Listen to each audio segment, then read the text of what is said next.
I want to tell you about my favorite movie ever. This is a movie about the age-old question of finding balance between tradition and modernity.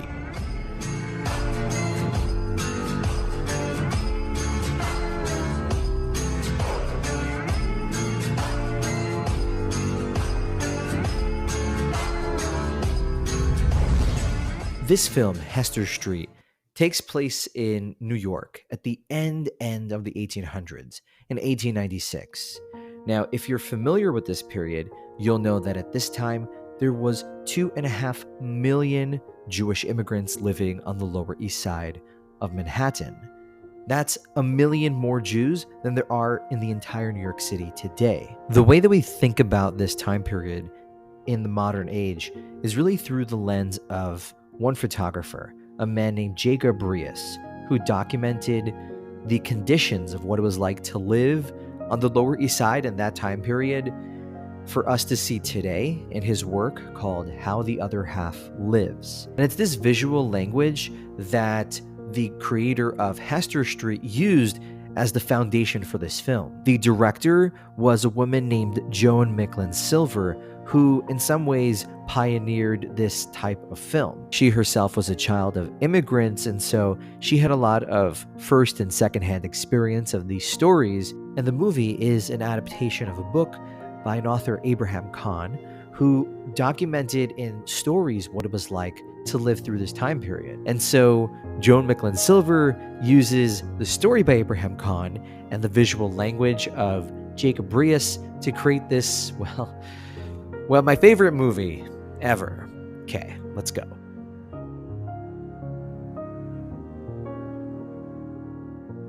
This movie is about a couple, Jake and Gittel, and it's about their journey with their Jewish identity through America. And they are immigrants from Tsarist Russia during this time period. They live on the Lower East Side. The film focuses on a central question: what does it mean to be a Jew in America? But to answer that, we need to ask another question. What should be the top priority for an immigrant in America? The film gives us two main approaches.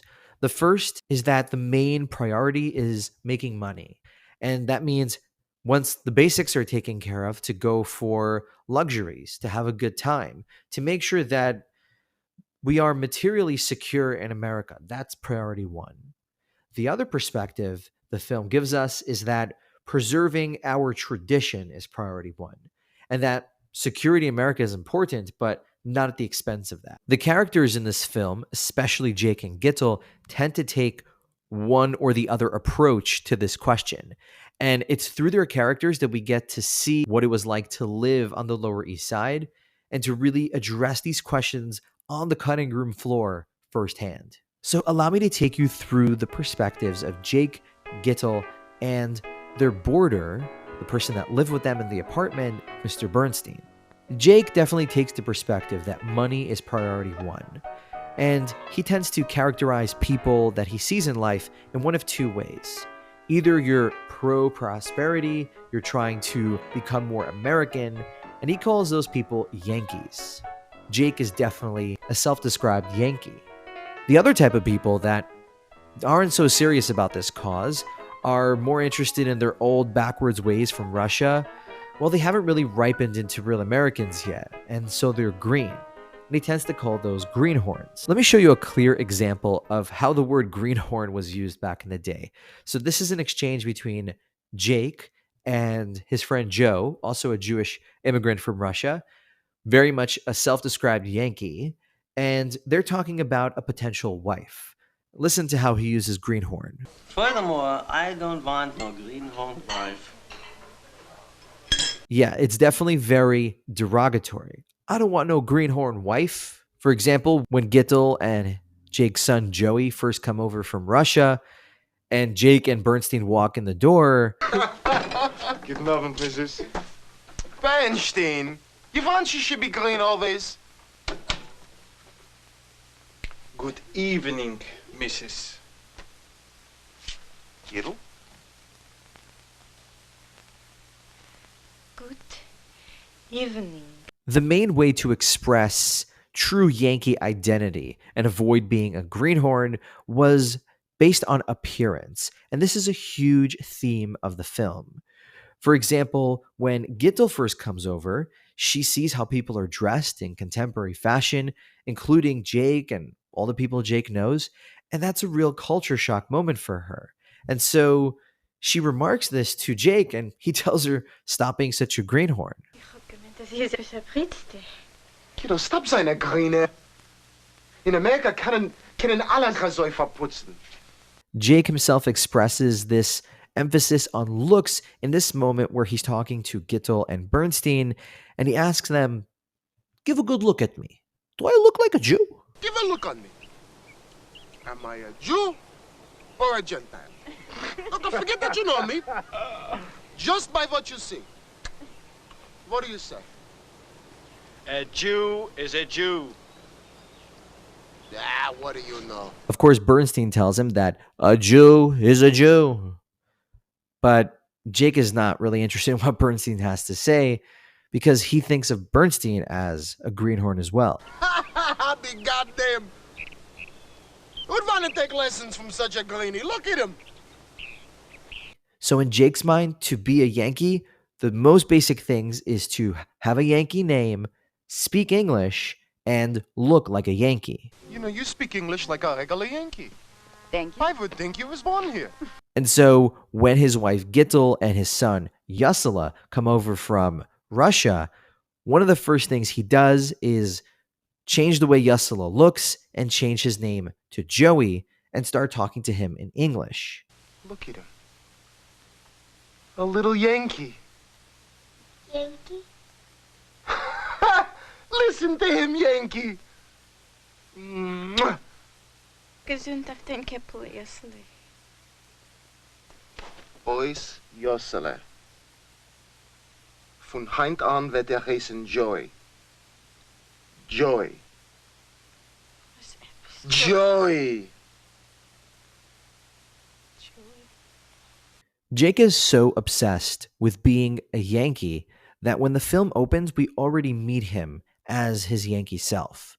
But we do get to see Gittel's journey from the beginning at Ellis Island all the way through the end of the film. When we meet Jake, he's very ready to let it all go to get ahead in America. But Gittel is not. This question of Jewish identity in America really comes between Jake and Gittel. Even Bernstein, who, as we will see, has still very much kept the traditions alive in America, tells her very quickly that, don't be fooled, this is not the norm in America. Der was lang teure hat Gott ein Herzen. Nicht du. Wenn man setzt sich auf dem Schiff zu fahren kann Amerika, ist man sich gesegnet mit Jüdischkeit. To get a little more perspective on what Bernstein was telling Gittel, we can turn to a passage from Arthur Hertzberg in his book Jews in America. He explains that people like Jake, that Bernstein is describing, didn't really have any loyalty to the institutions in Eastern Europe. And so as a result, in America, he had no reason to continue doing those rituals that he was only doing because of the institutions back home. Someone like Bernstein and perhaps Gittel would have to continue doing the traditions because it meant something to them, because they thought it was worth preserving. And so that is the perspective that Gittel takes as she goes through the film, that she tries to adapt to Jake's demands and the demands of being an American, a Yankee, but also trying not to lose all of her cultural identity in a few moments. And so this tension, this conflict between Jake and Gittel plays out most obviously in terms of Gittel's hair. Before I go on, let me just quickly explain, in case you don't know, in the Orthodox tradition, women who are married cover their hair with either a wig called a Sheitel or with a kerchief called a Tichel. So let me paint this scene for you. Gittel just arrives into America from Ellis Island. She comes home with Jake, meets Bernstein, and then Jake tells her, okay, you're in America now. Gittel. Du bist schon in Amerika. Da in Amerika tragt mir nicht kein Scheitel.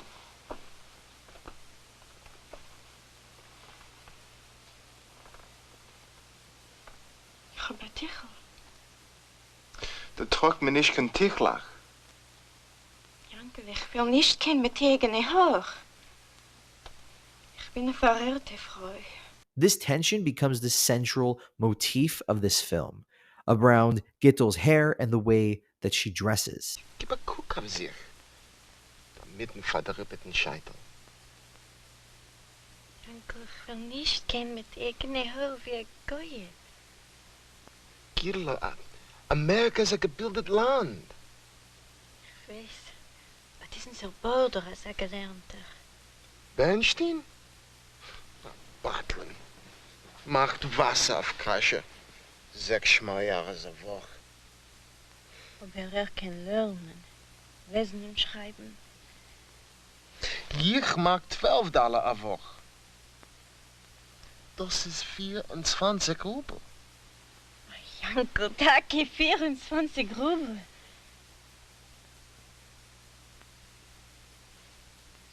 Bringen Sie raus ein bisschen. Once again, we can hear the way these characters are thinking. Jake is concerned with material success.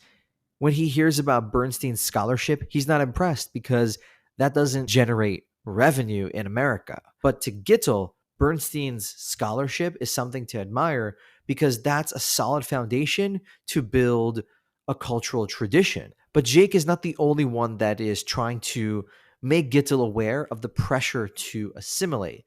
Their landlady, Mrs. Pakovnik, is also trying to explain to Gittel what it's like to be a Jew in America. 50 times I'm telling you, fix yourself. Look like a woman but lives in America. I want be a Goye, even for Yankee. Ah, what's the use? I'm talking to the wall. Look at me. Am I a Goya? I'm as pious as you anyhow. And I go with my own hair, don't I? Plenty time for the patch when I get old. Well, I'm young, and that's all. Marmalade, it can't be held. We live in an educated country, so we dress like educated people. As they say, ladies first. So now that we've seen both Jake and Gittel's perspective, let's take a moment to look at the third character, Bernstein. To understand his perspective, let me tell you about 2 Yiddish phrases that describe America. The first is the Goldene Medina, which means the Golden State. People like Jake that saw it as an opportunity to make money in this new land. The other phrase is Shreifa Medina, which means the not kosher state. And that's how people like Bernstein see America, where people lose their morals, where people lose their traditions. And when you try to preserve it, you're constantly reminded and being called a greenhorn and ridiculed by people with higher authority. Bernstein, what was you in the old country, huh? A yeshiva student? Sit on your tuchus all day in the study house, huh? The peddler becomes the boss, and the yeshiva bacher sits by the sewing machine. Some country. Nonetheless, even though America is a treifa place to someone like Bernstein, he still made the decision to go to America, as he at one point explains to Gittel. I wasn't worthy. Could not take my mind from profanities. So I bought a ship's ticket, and I came to America.